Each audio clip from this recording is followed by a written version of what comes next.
All right. Hey, everybody. Hello. How are we? My name is Dean, and we're going to get started. You can find me at Twitter and Instagram and all sorts of places. I'll show you that later. That's me. Um, I own a company called True Matter. I'm from the United States in South Carolina. We're a UX company. That means we're doing all user experience all the time, and we specialize in complex digital products. So what we do all day, every day is work with amazing dev teams. And so I have the honor of speaking to you as a UX professional who spends all day, every day with developers, my favorite people. Today we're talking about what the Soviet space program taught me about digital product development. Not kidding, we're really talking about this.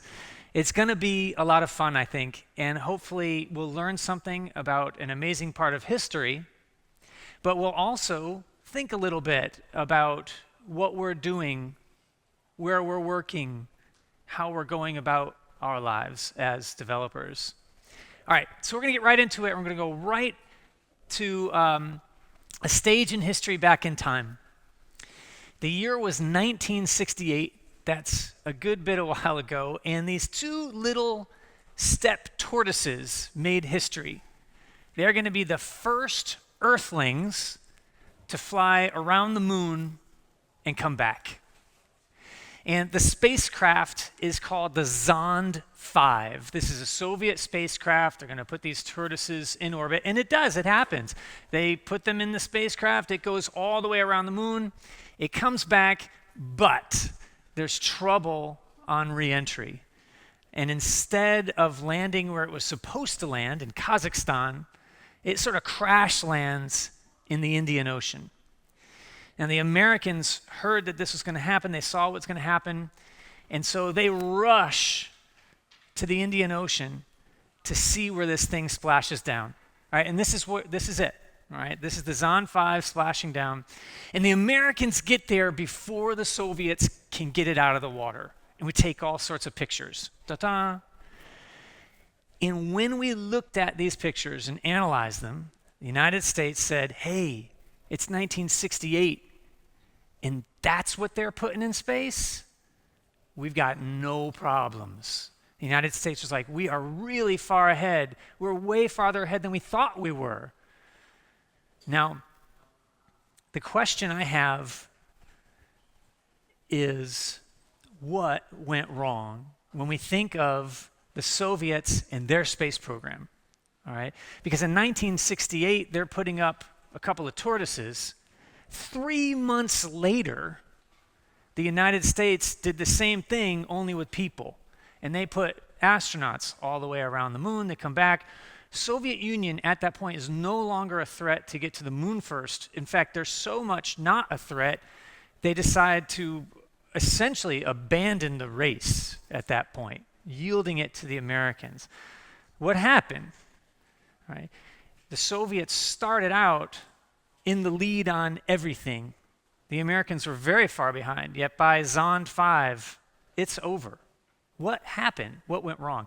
And in order to know what went wrong, we're going to go even back further in time. Now, if you're a young person like me, now I'm an old person, you might not know this total story, but it's super fascinating.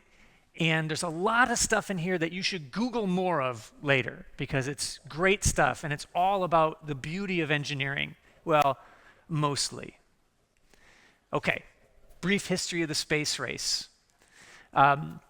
Let's go back to World War II. All right, if you know your history at all, you know that the Soviet Union gets into Germany from the east and they get into Berlin and they get there first.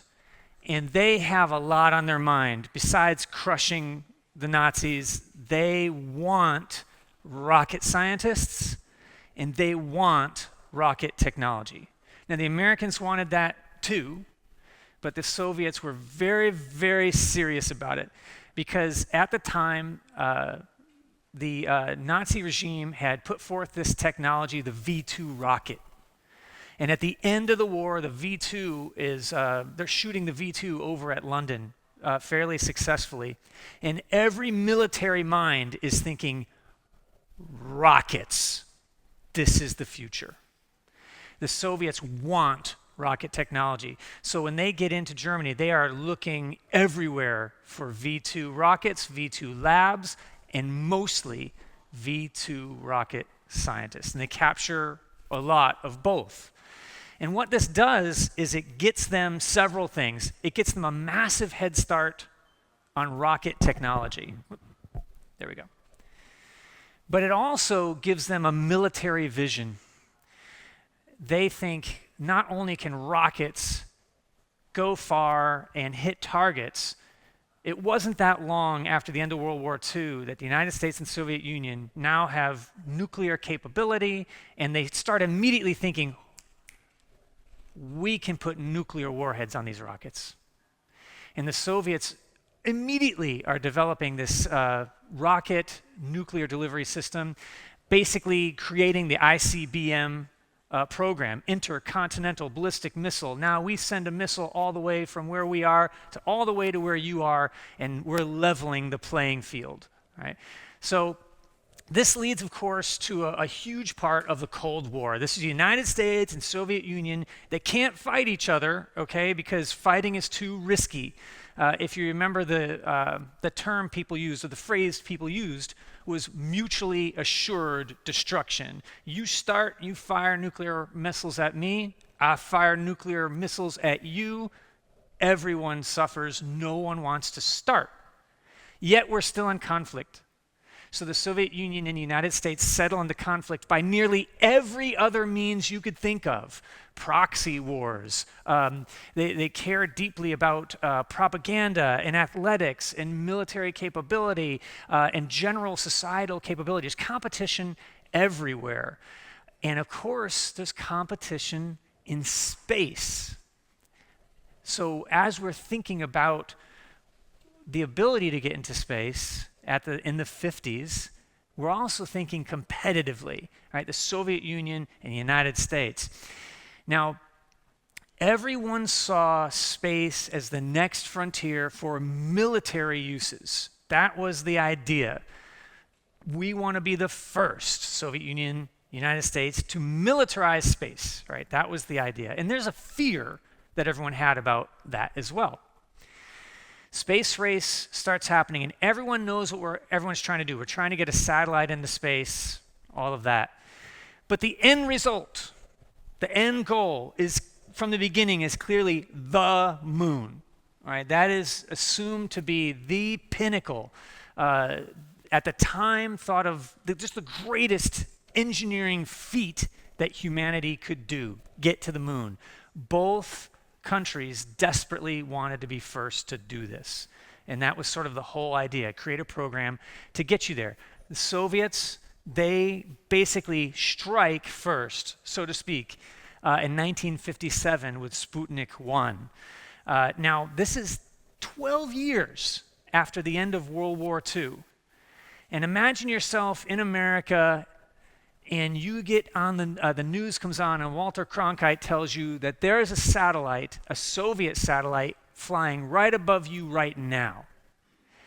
Everyone is freaking out about that in America. It's a big deal. Lots of fear about militarization, and we are way behind as Americans.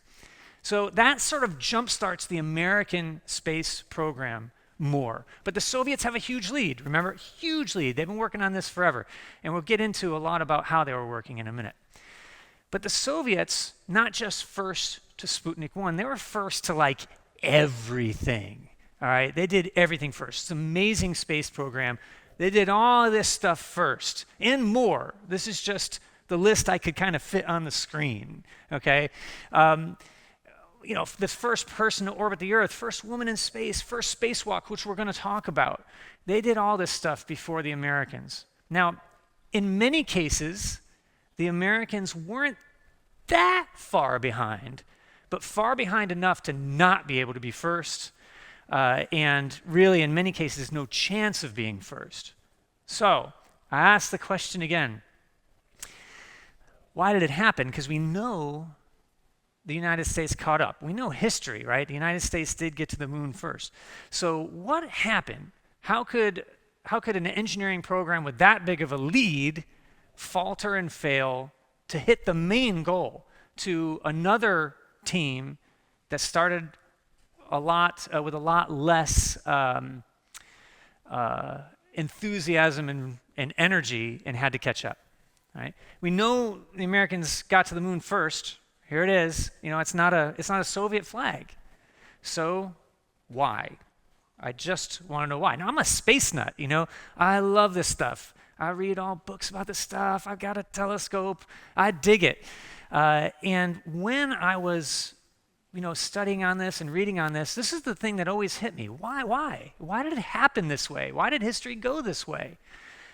And since I make digital products for a living, I started thinking of parallels because it's an engineering endeavor, right? And this is what we're doing every day. So I see parallels to what we do every day. And I think there's some rather great similarities. Like everything that we do has this technology and engineering component. That's the space race. It's all about technology. But it also has this design component, right? Both teams designed very different ways of going after the same goal. This is all about making. It's about making something new. It's about making something exciting. It's about doing stuff that we haven't tried before.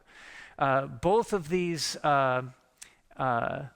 endeavors, the space race and what we do, they exist in this big, broader context. For the space race, we'll see it's geopolitics and militarism and war. For us, it's corporatism, right? We're creating products for corporations or governments or things like that. We have broader context to what we're doing. And I thought, man, these things are really kind of the same. And so I wanted to think about it not just in terms of the history, which is fascinating, but in terms of us. So I thought, what could we learn from it?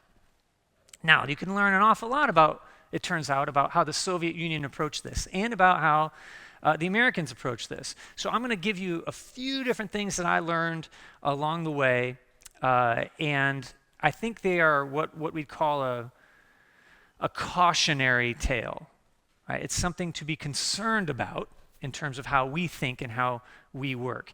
Now, a lot of the images I have today, by the way, are directly from Soviet propaganda about the space race. Beautiful images. And I think this one's called, We Were Born to Make the Fairy Tale Come True, is the headline of this particular poster. So the first thing I want to talk about is speed. Speed.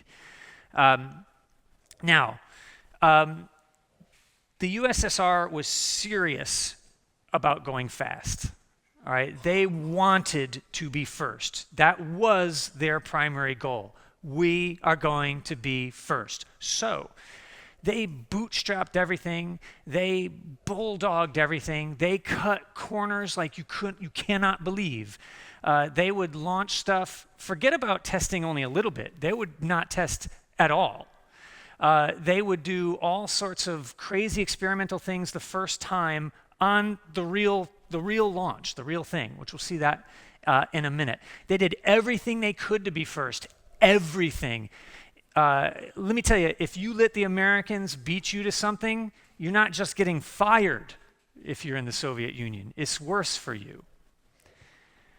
Now, to prove my point, let's look at the first ever spacewalk in 1965. This is an amazing thing that you have to Google, because I can only give you a little bit of this, but it's fascinating. Now, this is Alexei Leonov. He's the first person to ever walk in space in 1965. Now, the Soviets, I shouldn't say that.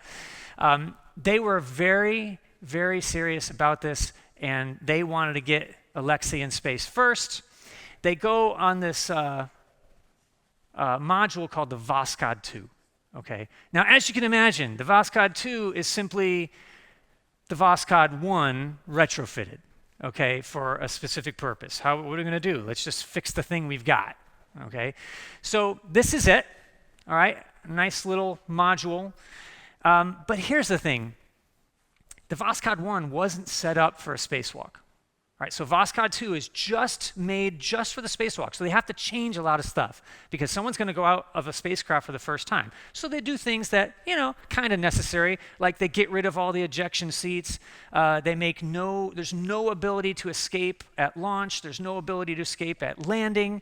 They have this really bad problem, which is that their module is vacuum tube module, which means you can't open the door in space. It's like, what are we going to do?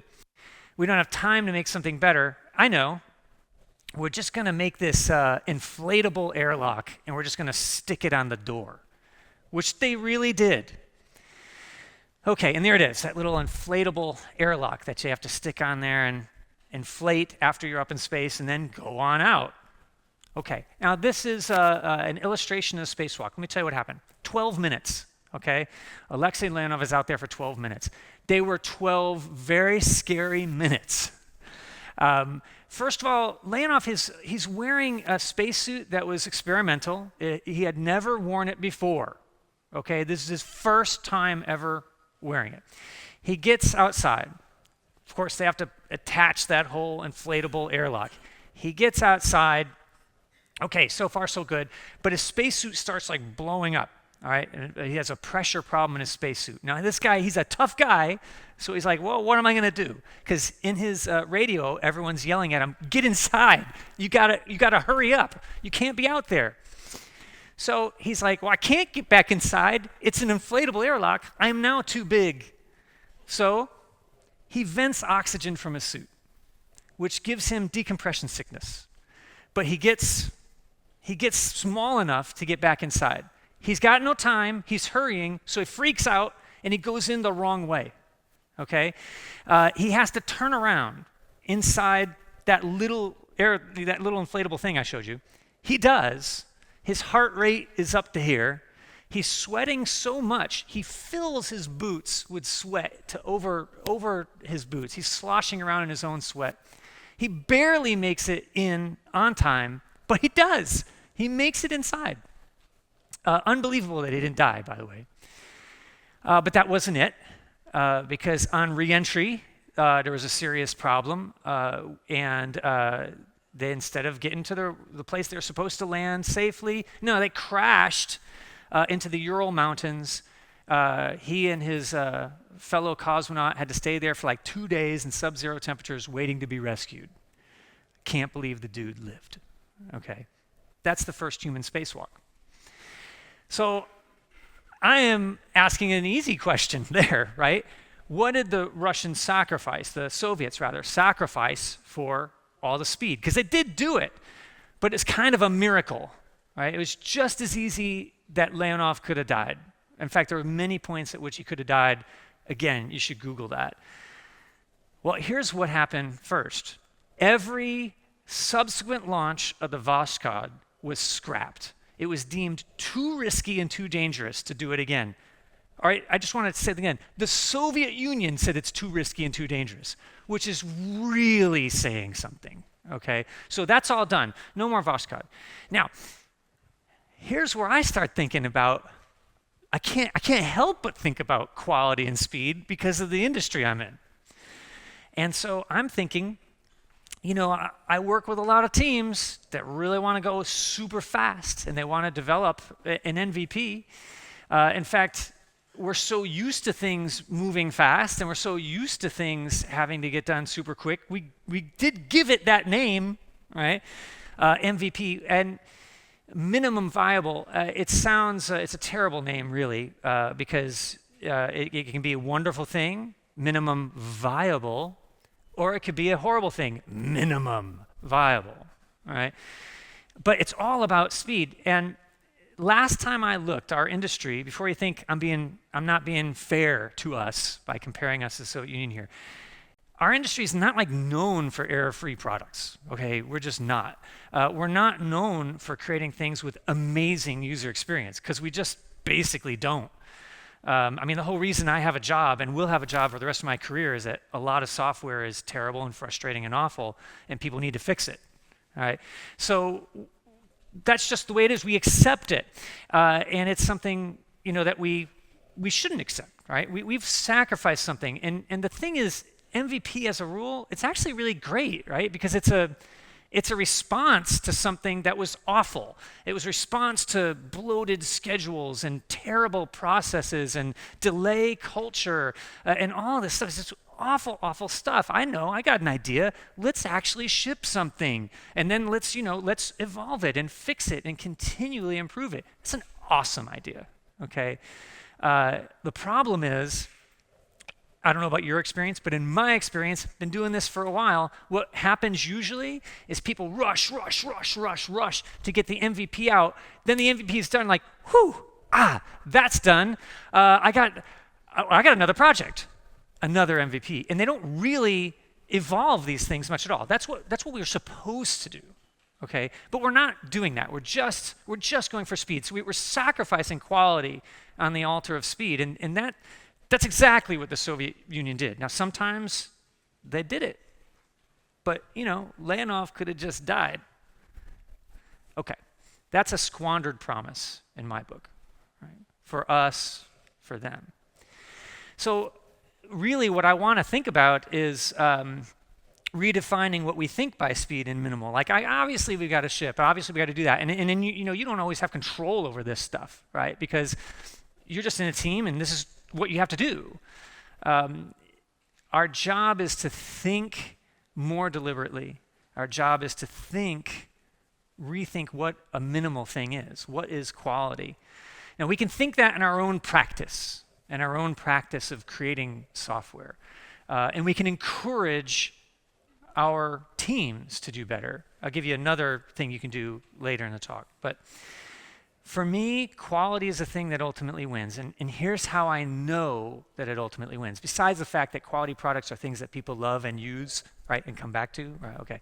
I know this is true because of the Gemini 4. Gemini 4 was another spacewalk. This is the first time the Americans did a spacewalk. 3 months after Leonov. 3 months, 90 days, okay, after Leonov. This is Ed White. He hangs out for 20 minutes outside of the Mercury capsule. He's leisurely floating around in space, having a good time, taking film. They had to yell at him to come back. He didn't want to come back in. Oh, by the way, he just opened the door and got out because Mercury technology was vastly superior to what was happening on the Voskhod. We took a little longer, the Americans did, but we're creating something that we knew was going to be more right. Were the Americans first? No. 3 months? That's not a long time, okay? Ed White, when they finally yell at him again, you've got to come in. He's getting into the capsule, he's about to close the door, and he has this realization. This is the saddest day of my life, that I have to close the door and not be out and seeing what he was seeing. That is 100% different from Leonov. All I know about Leonov after his spacewalk is he's probably the bravest guy I've ever heard of. But Ed White was part of a broader and better program of quality. Deliberate pace did actually win because by this time, by 65, things are changing for the Americans in the space race because of their pace and quality. Okay, a little bit more. Some more lovely Soviet propaganda. This one is through the worlds and ages. Something I call the Korolev effect. One person alone cannot save the day.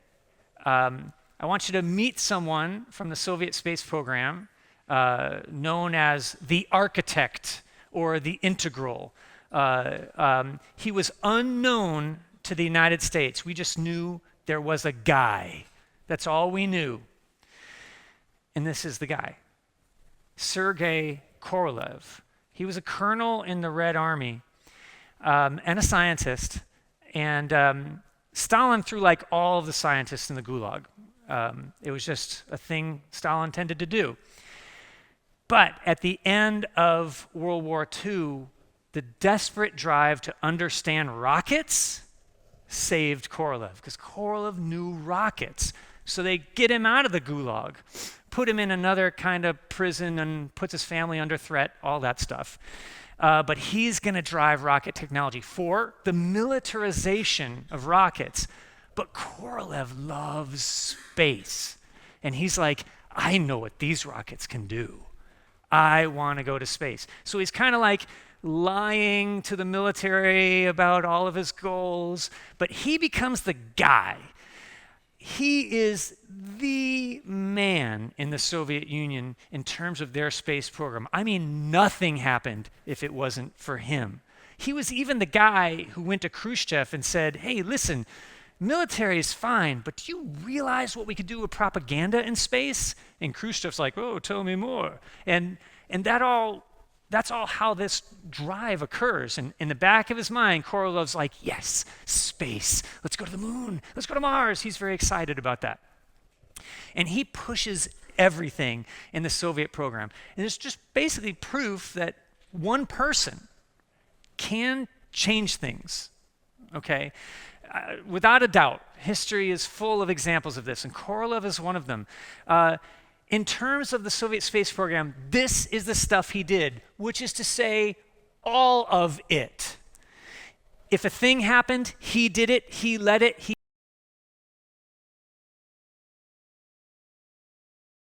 he was like the early Steve Jobs. If you didn't work 100-hour weeks, he's like, what's your problem?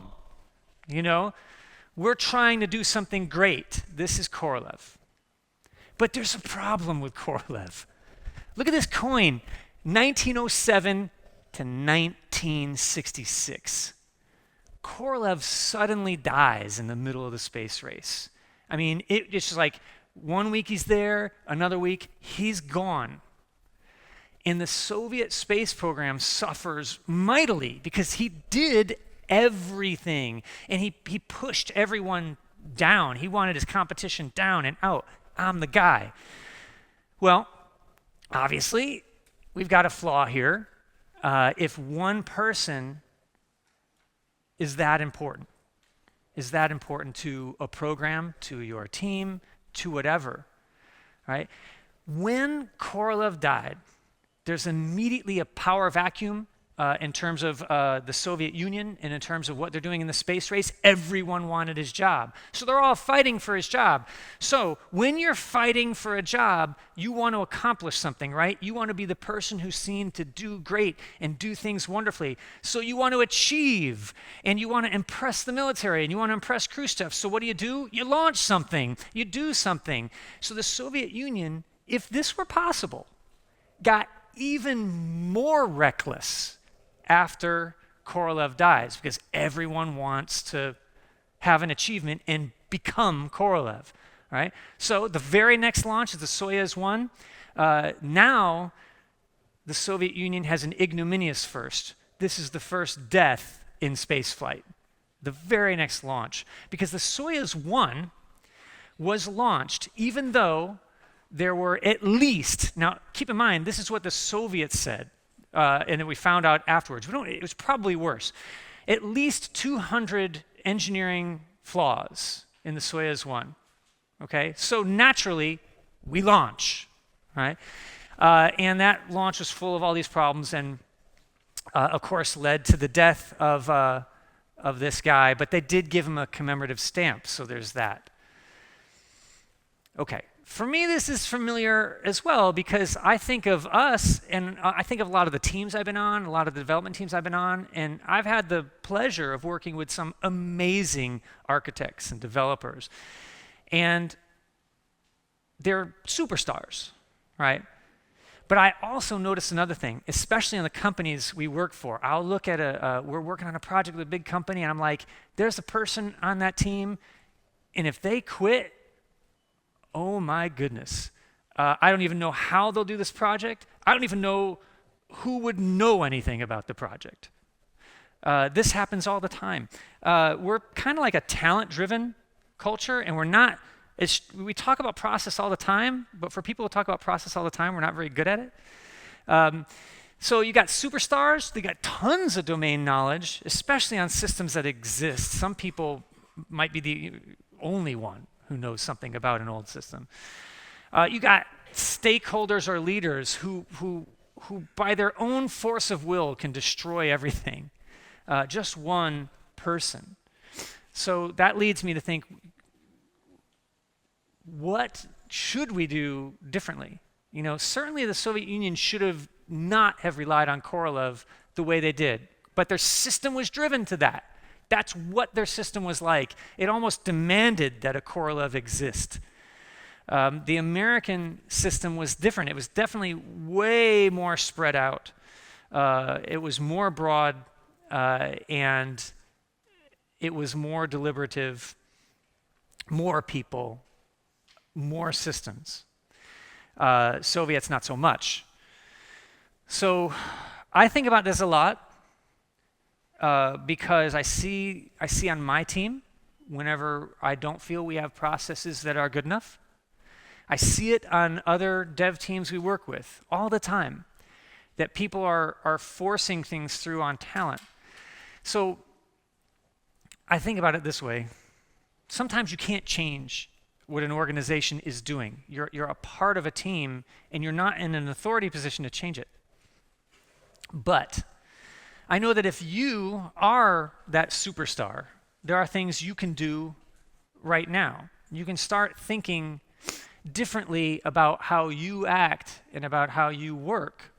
Korolev had that choice, right? He could have created more systems. He could have stepped aside. He chose to not. Again, that's part of his system too. He's living inside that system. But it's something you can do. If you're a superstar and that key to a project, it's probably a good signal that you're ready for another step. You're ready to be doing something different or using your time differently. And I think that's an important recognition that we have to have. It's not just a process thing. Oh, that's important. I have to look at myself about this too, right? Because if I'm leading a company, I have to constantly think, am I needed? Am I needed too much? Am I needed too much? And if the answer is yes, I've got to fix something. I've got to choose to give people responsibility. I've got to step away. It's hard to do. It's hard to be that one superstar. Okay, one more example. This particular bit of Soviet propaganda is called "Our Triumph in Space is the Hymn to the Soviet Economy." So the Soviet Union used space as a means to fight the Cold War. And if you remember at all the Soviet Union, you remember they put out this paper. It was called Pravda, right? And this was the masthead of Pravda. Pravda means truth. But we all know that truth is malleable, right? You can mix and mold and massage the truth into what you want it to be. And that, and certainly countries do this, organizations do this, the Soviet Union did this, and the Soviet Union was really good at it. And so good at it that they raised propaganda to essentially an art form. You remember Zond 5, right? We started out with Zond 5 and those tortoises. Yay, the tortoises went around the moon. Okay, that's by 1968, that's not a big deal anymore. But the Soviets said, yeah, it's a big deal. Here's our stamp. Here's our commemorative artwork. Look what we did. Zond 5.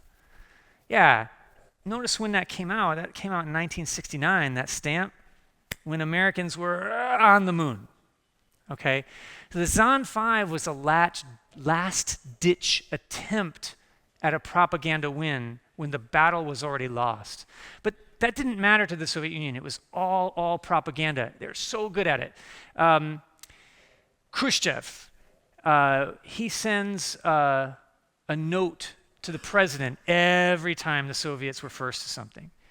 And he said, oh, hey, he once sent a note to the United States president, said, hey, I'm so sorry about that launch problem you had with your rockets. I know, that's really bad. Here, to make you feel better, here's a picture of the dark side of the moon that we took that, you can't take because you can't do it. He would do that all the time. All right. It's a big deal. Of course, all the Americans' failures were public, right? If a rocket burst into flames, everyone knew about it. The Soviet failures were private. No one was told when rockets blew up or people died on the platform, things like this.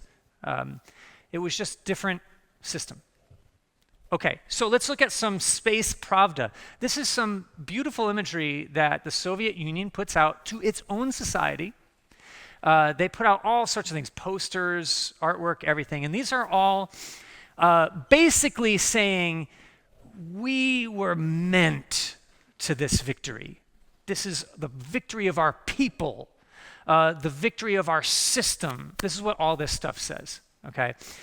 And they did this stuff everywhere all the time. They're telling their people, look at our own greatness. And it was always our greatness, the Soviet greatness, the system's greatness. This first woman who went space, they did this because they just wanted to rub it in more. We didn't just put a man in space before you, also a woman in space for you. Oh, you don't put women in space? What's your problem, America? I mean, they were very, very pointed on this. They all wanted the kids to join in as well. Christmas cards? Sure. Rockets? Whatever. Vostok? Okay. Propaganda is a means of control, right? And what the Soviets were attempting to do was you want to control how a population thinks about something so you can maintain their commitment, maintain their excitement to the cause, right? That's basically what it is. We all know that. But it also is intended to drive reality, is intended to drive itself.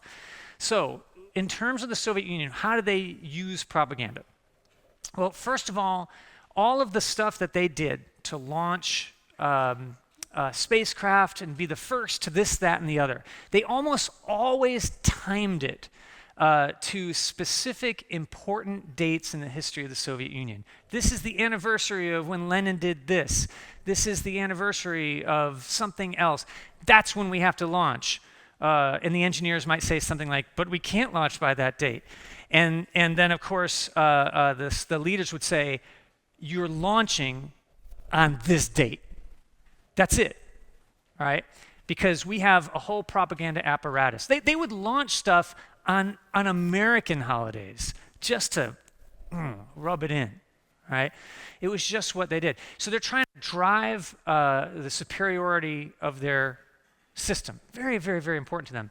Now, here's where I start thinking again about us, because I did this deep dive on Soviet propaganda for the space race. And I'm like, this is beautiful art, and I see what they're trying to do. And then I started thinking about what the companies that I've done work for also do. And it started feeling a little uncomfortable. Like, I think of things like this. Product launches timed to something, well, it doesn't matter what really, does it? Because it's not associated with getting it done well or correctly. It might be launched to a particular anniversary or just have a date that's thrown out there. I mean, I'm convinced that in business school, they just teach people to say, what you do to launch something is you set a date. That's it. And then you tell everyone to hit the date. Well, we do that. That's what the Soviet Union did for all those launches. We do that all the time. Product announcements, my goodness. Product announcements or even launches are timed for helping the sales process, getting another deal, getting venture capital. This is why we do these things. There's no like real, regardless of what leaders might say to you sometimes, this is why they're doing it. They're not sitting there around the boardroom going, let's find a way to give the developers more adequate time and resources to get this done. No, that's not happening. Okay. We make claims about products that are exaggerated, that aren't really totally true. Or we might just say, here's this new amazing product we just launched. It's like, I don't know, that's a new iPhone. And you're like, what's different? The camera's better. But it's made to sound like the greatest thing you've ever heard in your life. We overpromise stuff all the time. Have you ever had that problem? No? Yes? Okay. We promise that the developers are going to deliver something that probably was never discussed in any development meeting that I can remember. We do this all the time. And it's frustrating for me. It's frustrating to see this, and I know it's frustrating for you. And I really only have one thing to do about that, which I'll get to in a minute, because you can't always drive your organization. You can speak up. You can always do that. You can always say what you are doing isn't going to work, but you risk yourself, right? You risk yourself being called the naysayer, right? The person who says no. And people in the business world, they view people who say no as bad people, right? People who can't say no, right? But they're not in that mode of listening. So first advice is you've got to say it anyway, which I know many of you do, but there's another bit of advice too. But before I get to that, a couple lessons we can draw from this process. Okay. There are different philosophies at work here. The Soviet Union had a certain way of going about development. The United States had a different way of going about development. Now, part of that was just reality. The Soviet Unions were early, and they had a plan, and they knew what they wanted to do. The United States was slow out of the gate. The United States had access to all that rocket technology, too. They captured an awful lot of it. They captured von Braun. They got some serious scientific talent, but they didn't really do as much. The Soviets got their rocket scientists. They went after it. Man, they built whole cities and brought people in just to do this stuff. They were not fooling around. So they had a philosophy of driving. There's something kind of good in that. Let's go. Let's do. There's an attraction to that. But what they sacrificed in order to get there was their problem. The United States, when they finally woke up to the nature of the problem, when Sputnik is flying overhead, they realized they've got to do something. And so finally, by 1962, they have an American president saying, we choose to do this not because it's easy, but because it's hard. You know, that's a different attitude, but it took a long time. Different philosophies, different results. So if you want to be first, you can do that. Right? The Soviet Union proves that. If your goal is to be first, you could totally do it. If your goal is to create something with higher quality and something that maybe can last and sustain, maybe be used, maybe be loved, maybe be adopted, you can do that too.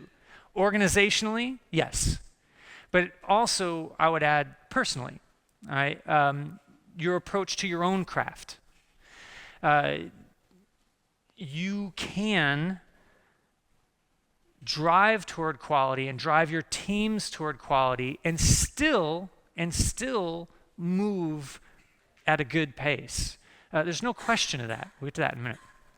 Our job, though, in terms of the Soviet program, is to learn from it. It's not sort of the job we have with anything we think about. We want to think about what lessons we can draw, both from the American side and the Soviet side. For the Soviet side, I got to tell you, the Soviets also kind of got lucky in a couple of places. Like they were smart enough to put Alexei Leonov in space, because that guy was a badass. Okay. Oh, by the way, remember that beautiful painting? He also painted it. Also an amazing artist. One of the greatest people in the space race by far. Okay. I know that organizations can deliver great stuff relatively fast with high quality. I know they can do it. I've seen it happen. I know you can do it in your practice. I know you can do it. And here's how I know. Because of the Americans' process, and specifically NASA's style of doing it, let's think about what they did for a minute. They did something the Soviets didn't do, which was get someone to the moon. Getting someone to the moon, not easy. Okay, they had to invent whole ways of doing things.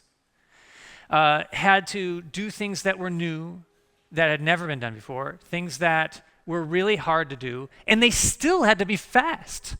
Okay, it's not like they were slow. It's like the opposite of speed isn't slow. The opposite of speed is just pace. It's cadence. It's being deliberate. It's being okay with being 3 months after Leonov, but way, way better.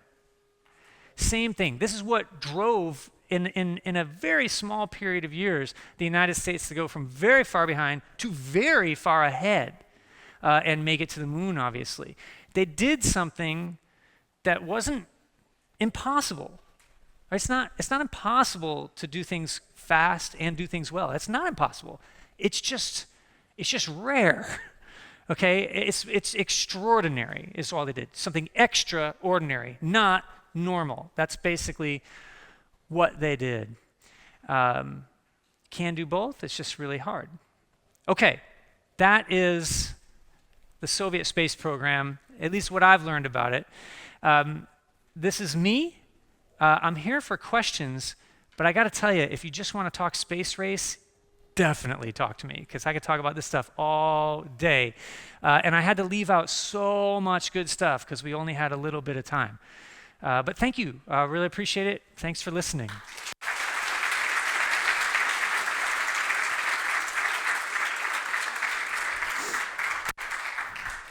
Any questions at all? Or just want to talk space, we could do that. Yeah. Oh, that's a good question. That's one of like the great ifs of history. What if Korolev had not died?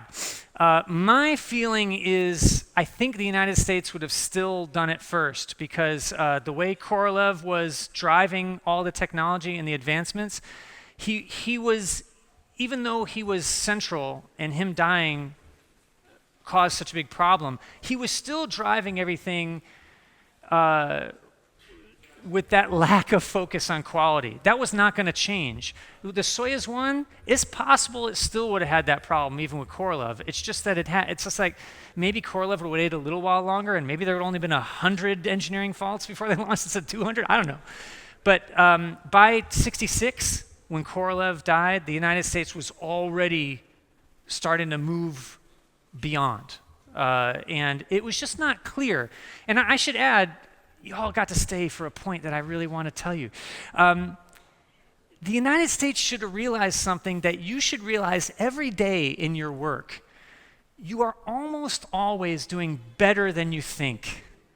The United States was paranoid that they were being just pummeled by the Soviet Union, but for a very long time, they were ahead and didn't know it. So a lot of times when we're struggling and wondering if we're doing well, the answer is you're probably doing a way better than you think, because we're our own harshest critics. You know, we get down on ourselves, we get imposter syndrome and all that stuff.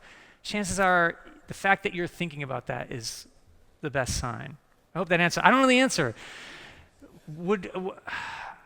If Korolev had lived, the space program would have been different. Like the Soviets, they abandoned the moon, and they might still have done that because it's easier for them to say we don't even want to do that anymore than to say we lost. But after that they went to the space station program, which was amazing. It's not like the program didn't falter; it went in different directions. But after the moon was the thing that everyone knew. That's the thing. You win the moon, and you basically said, beat that. And that was the thing. No, after the moon, no one was like I don't know. It was like 1974. I can't remember. By 1974, the United States is sending people to the moon, and Americans are like, oh, we did that already, and they're not paying attention anymore. And the program just sort of fizzled away. So no one really cared. It was that normal. So Kennedy basically said in '62 that they will go to the moon by the end of the decade. So. Yeah. To some degree, they also had a big schedule stuff. So you've got to have deadlines. You can't like not have them. If you don't give people like us deadlines, if you don't give me a deadline, I will work on something forever, because I'm never happy with it. You know, I want it to be better, better, better, better. So as a developer or a professional, the deadline helps me. And so you got to have them. I just think that the way the United States went about getting to the deadline was better. Okay, yeah. Right. So I think there's two aspects that are also important, and first one is how you treat people in the process. So You touched that to a point, and if you compare how the Americans and the world as a whole reacted to the loss of the Apollo 1 crew, and the non-reaction to all the losses from the USSR program, it's amazingly. It's mind-boggling. It's very different, yeah. And so that's a great point. I did touch on it a little bit. I assure you, the American space program was difficult to be in. If you were an engineer in that program, you were under severe pressure. You were working very hard, very long, and you were mission-oriented. And if you screwed up, we are gonna have a very serious conversation right now, and you're out or whatever, right? It was tough. I prefer that to the Soviet approach, which could be we're threatening your family. Suddenly, scientists would be gone and no one knew where they were. And to this day, we do not know. I assume something very unpleasant happened to them. So I'd prefer getting yelled at by a Steve Jobs to being killed, yes. Also, I touched on the fact that the Soviet Union was very careful to, if something went wrong, it was quiet. It was really quiet. If I'm not mistaken, I might have this wrong, but I think there was a very, I can't remember, I'm going to look this up again, if it was Apollo 1 or something else where the Americans had a disaster and the Soviet Union officially responded with we're so sorry that this happened to your really backward program that's not going to beat us. You know, it's like they couldn't even say, sorry that happened without saying, you know. To my second point, would you say that probably that decade was a burst?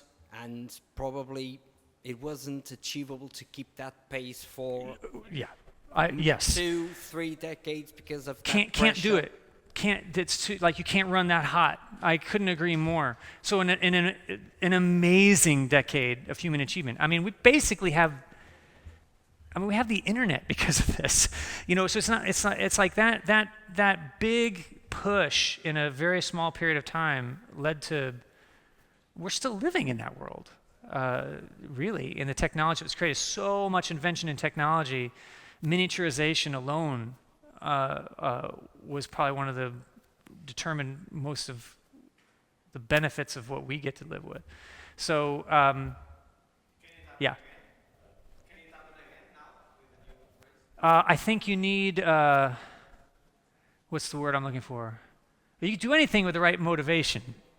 I don't think the motivation's there. Like, I'm very happy with, I'm excited about the space race today. I know we didn't talk about that much. We have a different kind of space race today, is corporations, you know, and I just want us to get to space. I don't really care how, you know, and so I'm kind of happy that people are competing to do it. But even their ability to compete, to do the things they're doing now, SpaceX, whatever, is built on this effort, you know.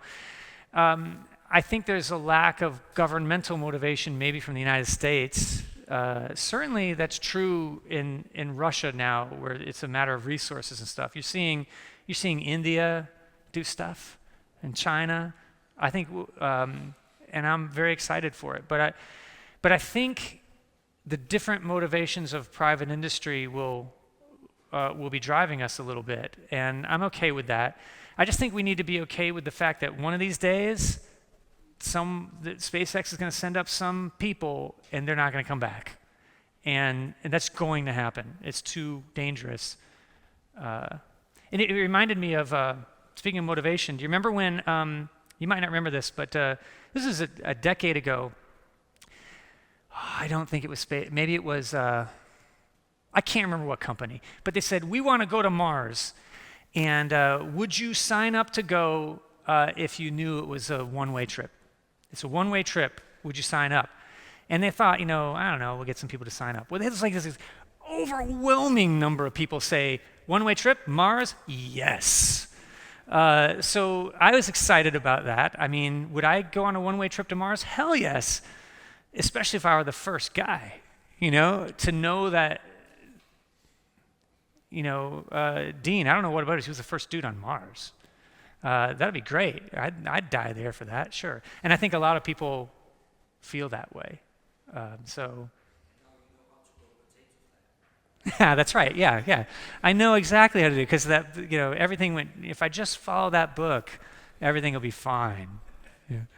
I really appreciate you. Yes. Do you think there's a lesson to learn how to go about the problems that they faced and whether you keep them quiet or you are open about them? Because I guess that it would be better. You have better opportunities for learning if you're open about the problems. I agree. That was the benefit of the American program. But first of all, in terms of how they went about, the American side of the space race, as well as the Soviet side, is like basically a triumph of engineering. You put a bunch of engineers in the room and said, you just don't leave this room until you have an idea of how to do this. And engineers are like, let's go. And they figure something new out, and it's beautiful, and it's the best. And they were doing that stuff every day. So that's amazing. But in terms of sharing, there's way more sharing on the American side because of their structure and their openness and the fact that American failures were public. On the Soviet side, the two problems worked against that. One was sort of a general fear of Korolev. You don't cross Korolev. And it means if you're trying to get ahead, sharing it from your perspective is bad. So I remember in the early days, I'm an old person, so in the early days of the web, everyone was trying to build a commerce catalog, but no one was talking about it. Everyone wanted to be the first to do it, and you couldn't go online and,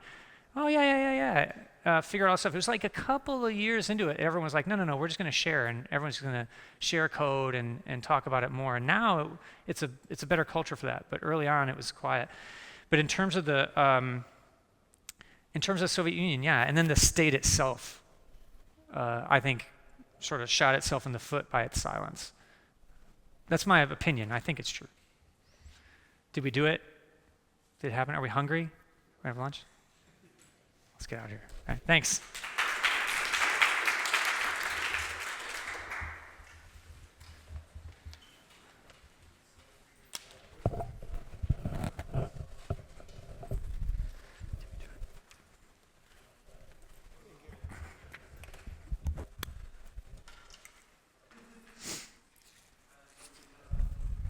Oh, yeah. Oh, I thought you were coming to get this. I'm sorry. Yeah, absolutely. Oh, I see. Yeah. What's your question?